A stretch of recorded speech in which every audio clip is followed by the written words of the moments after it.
In all honesty, we have never played any Gears of War games in the past. It was only this year at around April when Gears 5 started popping up on our Twitter feed with updates nearly every week. The game highlights its semi-open world campaign, new escape and arcade versus modes, and upgraded horde mechanics.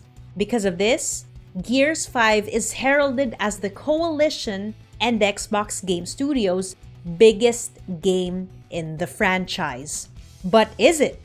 Hello everyone, my name is Wisa, and in this review, we will be looking at Gears 5's newest features in terms of the story, gameplay, and design to see if these are really as good as what people claim. Thank you Microsoft for providing us a copy of the game. If you enjoy this video, don't forget to like and subscribe to the channel for similar content. Let's jump into it and start off with the story. Gears 5 is a third-person action shooter where returning characters such as Kait Diaz, JD Fenix, and Delmont Walker from Gears of War 4 come back to wipe out the swarm threat once again. Adding to the gravity of the situation, one of the main storylines involves Kait trying to discover her past in relation to the nightmares she's been having since the ending of the previous game. Gears 5 features 4 acts with different main stories for each. In Act 1, you can choose to be JD, Del, or Dave, the hovering robot, affecting the playstyle for that segment. As previously mentioned in our top 10 things you need to know about Gears 5 video, a flashback of events that happened in Gears of War 4 is shown prior to starting the first mission in Act 1. This is helpful especially to new players like ourselves to get caught up with how threatening and invasive the swarm is, plus the decisions the main characters have made leading them to where they are right now. The weight of these decisions immediately catches up with Kait at the start of Gears 5 as we see her precariously trying to move on in life while mitigating the nightmares that continually burden her mind. One conflict after another is being experienced by each of the main characters. That's right, not just Kait. From disobeying First Minister Jin's orders to go after the Hammer of Dawn, to brewing disagreements between JD and the crew brought about by judgment calls back in Gears of War 4.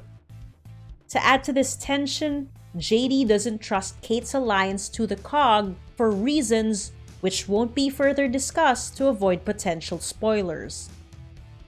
We still have our trusty researcher and friend Baird, accompanied by his AI Iris, who is equally sarcastic and humorous.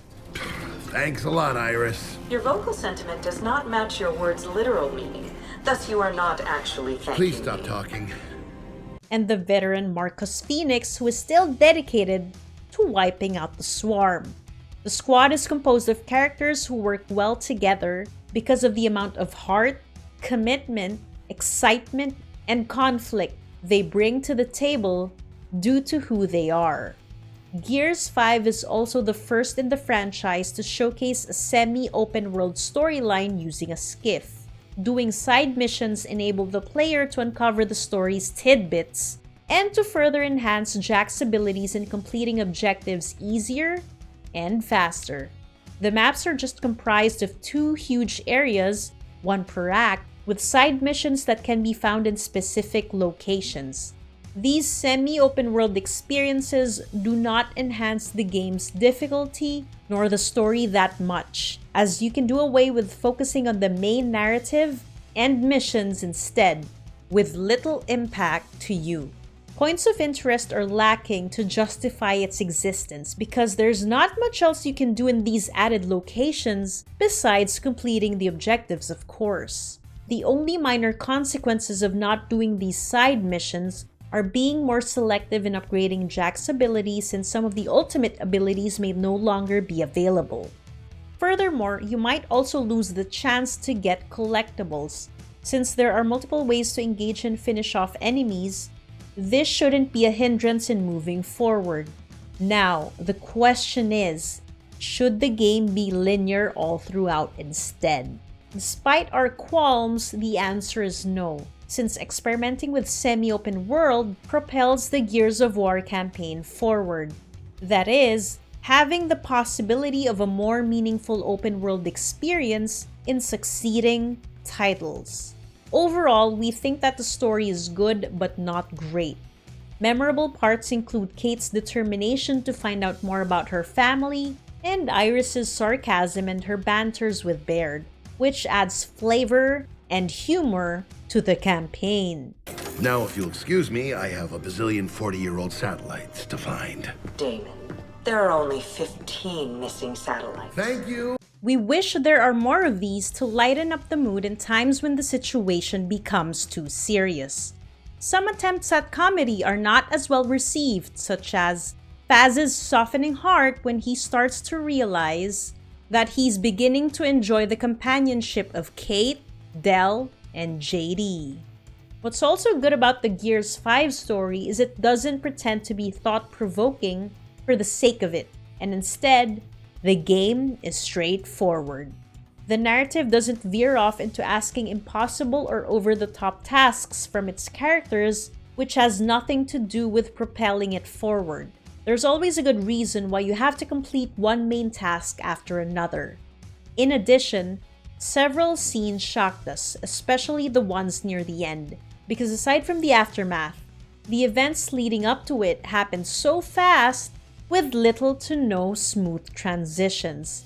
It felt rushed for the sake of shock value and added emotional weight when things could have gone the other way.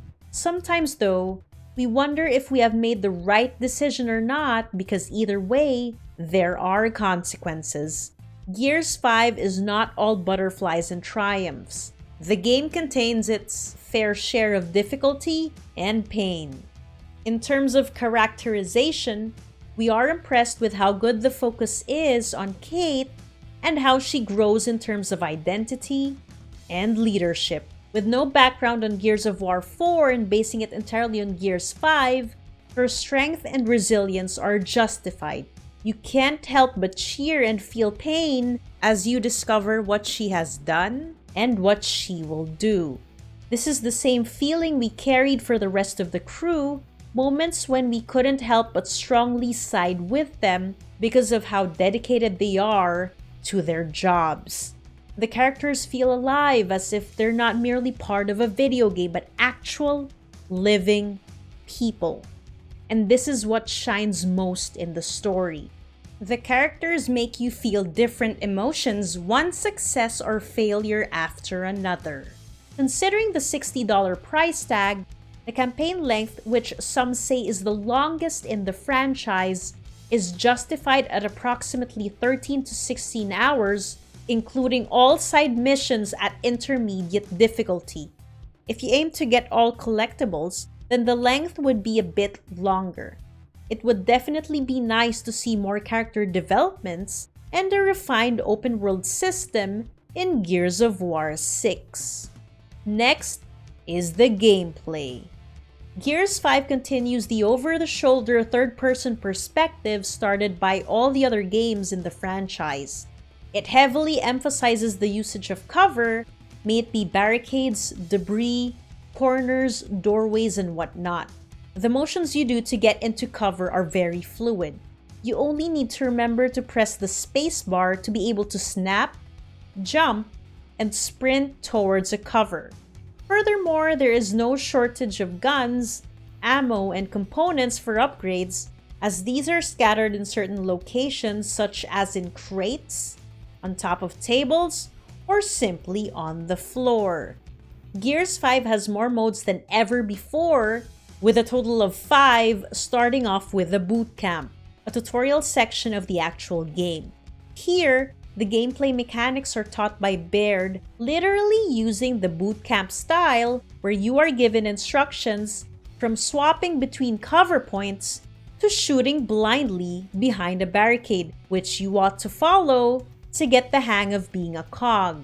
The advantage of going through this 15-minute exercise is the availability of repetitively refreshing parts of the course depending on your understanding. You can keep doing specific instructions on your own pace until you adapt well to it. Boot Camp entices you to use the skills you've learned for the remaining available modes. This is helpful for new players because it teaches you how to survive in actual missions. Not only that, this mode is optional, so instead, you can go and select any mode you want to play right from the start. This brings us to the next mode, which is the campaign. At the start of each act or checkpoint, you can choose among 3 different characters, 2 of whom will either be your AI or player companions should you go with a solo or multiplayer playthrough respectively. Selecting the difficulty settings such as beginner, intermediate, experienced, or insane is also an option before you start or continue the existing mission.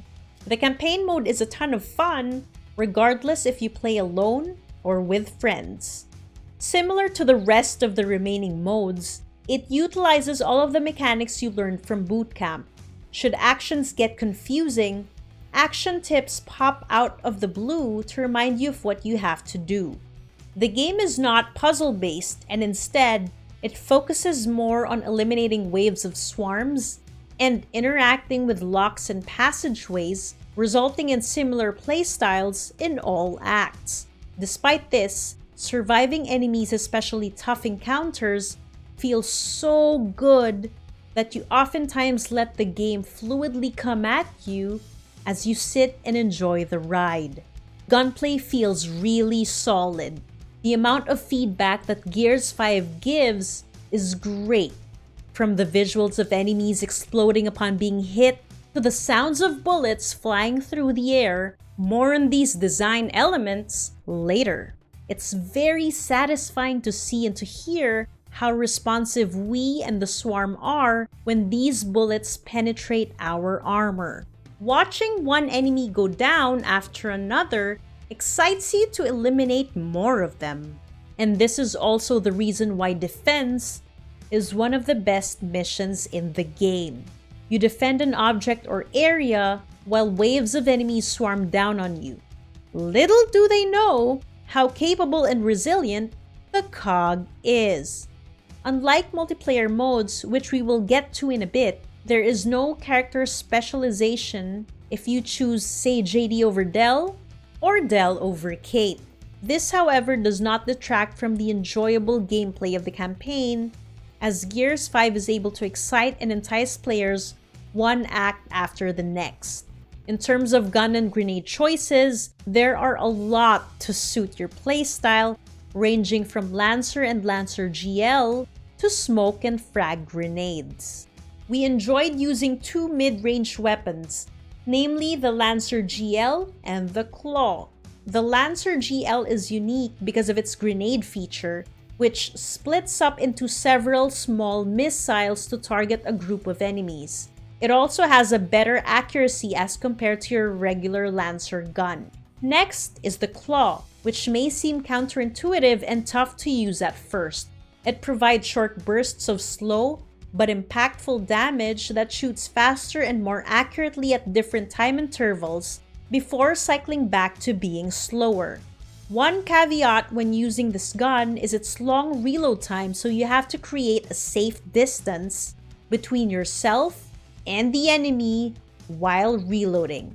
These are just a few of the tools that have helped us tackle the swarm, as there are a lot more. In addition, components are also useful so that you can upgrade Jack's assault, support, and passive abilities to aid you. These help you in dealing more damage while also increasing your survivability. The more components you collect, the wider the range of abilities you unlock, which results in more creative ways to kill the swarm. There's also another way to eliminate the swarm if you prefer to do a stealthy approach. By walking behind these enemies or using the invisibility skill, you can easily sneak up on them and initiate the killing blow by critically stabbing their backs or pulling major components from their suits. Gears 5 provides you with a lot of gameplay options to choose as you like. Let's also not forget about the harsh weather conditions that have to be dealt with or avoided in the semi-open world sections on top of maneuvering the heavy skiff. These conditions do not affect your survivability, meaning you don't need to equip jackets to stay warm, but you do have to avoid brewing storms to finish missions. Also, gaining Jack's ultimate frost ability in Act 2 helps freeze enemies, which comes in handy when there are too many of them. Hands down, the campaign mode's gameplay is the main reason why you will want to immediately finish it. The cover system is refined and it runs smoothly. The impact of your shooting is visible and palpable, and the enemies realistically react upon being hit. The rest of the multiplayer modes cover nearly the same mechanics with some tweaks on the side. The characters you choose have classes of their own, specializing in tactics that others do not have. For example, JD's commander class makes him deal with massive amounts of damage. However, he also receives more damage, so it's better to keep him at the back of the front lines. His ultimate ability allows him to target stronger enemies to command artillery strikes directed at them. There are also cameos of Sarah Connor from Terminator and Emil and Kat from Halo Reach, again with their own special tactics. Versus mode is the standard PvP deathmatch with classic and arcade subtypes where Team COG battles it out against Team Swarm. The arcade subtype is different because your team's objective is to reach 50 kills to win. We enjoyed arcade more than classic because it's a race against time to be the better team. Horde mode involves surviving the most number of swarm waves by defending the COG's base. The first 10 waves are grindy because the swarm are not yet as strategic, but at wave 11 onward, Horde mode starts to gain momentum. Durable and stronger enemies like Elite Hunter, Elite Grenadier, and Pouncer emerge from their hiding place to make surviving more challenging. Meanwhile, the new escape mode's objective is to get out of a hive-infested location the fastest with little ammo against outnumbered enemies. It makes use of your mechanics knowledge where you learn to survive with insufficient ammo by making stealthy kills and by saving your bullets for tougher enemies. Adding to the variety of this mode is new maps being released by the Coalition in the succeeding weeks. Playing with friends is especially fun when you are either fighting each other or together. The cover movement, weapon handles, and character upgrades are fluid as in the campaign mode, plus you can finish the versus or escape mode in decent bursts of time. Completing any of these modes also gives rewards that upgrade skills or ranks up your characters. Out of these three, our favorite will have to be the Horde mode because this is where the team's strategic communication shines by having to build lasting fortifications to fend off the swarm.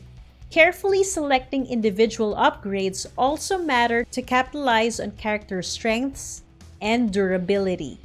Gears 5's combat system is incredible, and this is what makes the game special and amazing. The movement fluidity and arsenal mastery of the characters are impressive because you can clearly see how adept and committed they are as part of Team COG.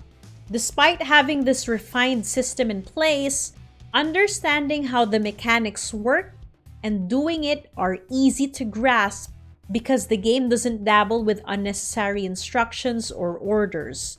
Having an experimental and decent campaign, plus a lot of meaty and challenging multiplayer modes, increase enjoyment because of the abundance of good options that we have. But wait, there's more! The story and gameplay aren't the only factors that add to the success of Gears 5. Next, we discuss the game's design in terms of visuals, voice acting, and more.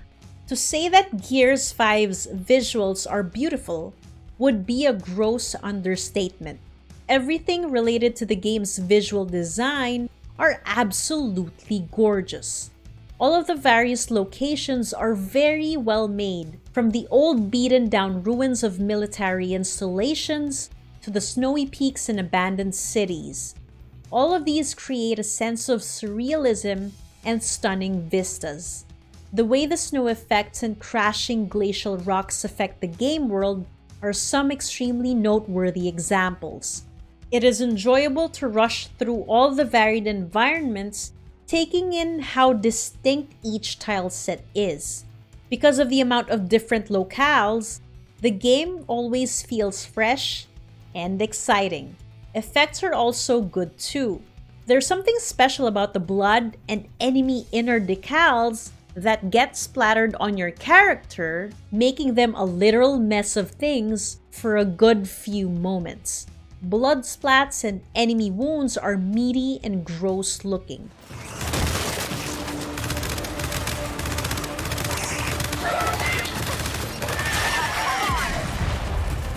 Explosions and fire effects are very convincing, oftentimes leaving smoldering ruins where your enemies used to be.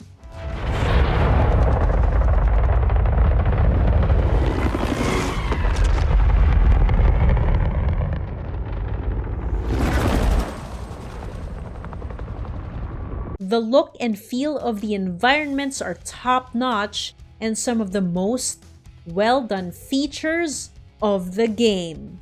Wonderfully built environments are further enhanced whenever Gears 5 throws you into one of its extremely high action set pieces that are both exciting and memorable. At one point early on, you are tasked with ensuring a successful missile launch, but to do this, you need to ensure the blast doors are open so that said missile can go through. You and your companions try rushing up to a control panel conveniently placed on top of the bunker, while the rest of your group fend off hordes of enemies.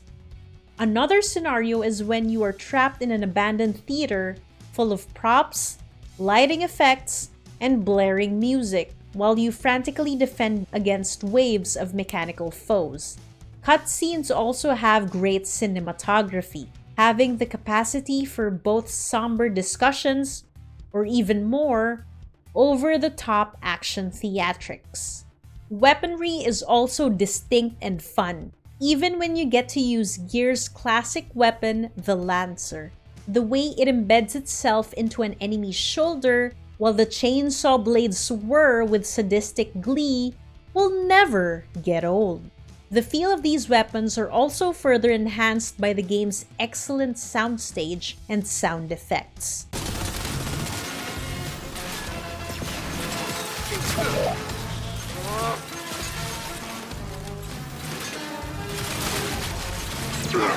Gunshot sounds varies and feel different depending on the location. Bullets that fly through the air have a beautiful whir to them as they try their best to penetrate intended targets. Larger and heavier weaponry sound extremely bass-heavy that echo through whatever area they are in, creating a terrifying feeling that each shot could rip you to pieces whenever they are used against you. They all have sufficient oomph to give off a great sense of force and impact when hitting targets, and when they do hit, the painful enemy groans and moans are horrifying or satisfying to listen to. When it comes to acting, Gears 5 continues to amaze. All of the voice actors did a great job in portraying the necessary emotions conveyed by their respective characters. From Kate's or Laura Bailey's discovery upon knowing more about her past, to Dell's or Eugene Bird's anger towards JD upon finding out about what happened back in Gears of War 4. I'm losing control. I won't hurt anyone else, understood? The facial animation is a nice touch in adding to the character's plight or joy as we feel the results of these emotions. Both the voice acting and animation are convincing in portraying the sadness, angst, confidence, and strength of the characters we grow to appreciate. This adds to our level of attachment to them. In terms of enemy design, the Swarm are sometimes smart, sometimes okay, but this is not to say that it is bad. Enemy AI design is balanced as we get to encounter easier foes such as the Juvie, which you can simply slash with a knife, and the Popper, which you have to kill from afar, otherwise, the explosion of the bomb on its back will injure you. Tougher enemies are introduced as you make progress in the game, be it in campaign or horde mode. One of the most notable swarms is the Flock, comprised of multiple leeches that are resilient, so it takes a while to eliminate all of them. Having to deal with this enemy while focusing on the other swarms on the ground makes you think strategically as to where you should hide to prevent critical damage. Simply throwing a grenade against the Flock is not enough, as it moves fast in different directions. Despite these exciting encounters, enemy variety is not as distinct, since the only thing that sets them apart is their weapon choice or slight appearance change. Examples include the Grenadier, Sniper, and Hunter in one group, and the Pouncer and Snatcher in the other. This may cause confusion regarding the appropriate weapons to use. Wrapping up, Gears 5 presents a very familiar but refreshing take on third-person shooters. The tried and tested gunplay is very visceral and satisfying, but it may not have reinvented too much as compared to other games. The story is straightforward, which doesn't unnecessarily meander from one narrative or instruction to the next. It is a gorgeous game that runs extremely well performance-wise and sounds just as good. Enemy AI design is equally good as they are balanced in terms of combat by having a well-paced difficulty curve upon progressing in the game.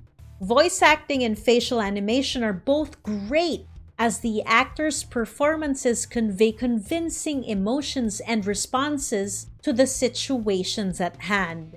The campaign's semi-open world could be improved because completing the side missions associated with it doesn't add much value to the overall experience. It does have the potential to be a meaningful open-world experience in the succeeding Gears of War games. Enemy variety is just okay, as the level of distinction between swarm groups is minimal, which may lead to confusion in some cases. Hear us out. If you enjoy heavy action-packed games with several exciting modes to play alone or with friends, then we recommend buying Gears 5 at its full price due to the amount of decent content you will get from it. The game is gorgeous combined with an exciting combat system and a good experimental storyline. Let us know what you think in the comments section below, if you're planning to buy Gears 5 anytime soon, or how your experience is going if you're playing the game. If you enjoyed the video, sharing and subscribing to the channel helps us a lot. Giving us a follow on Twitter or joining our Discord will also help us immensely. Thank you for watching and have a great week ahead.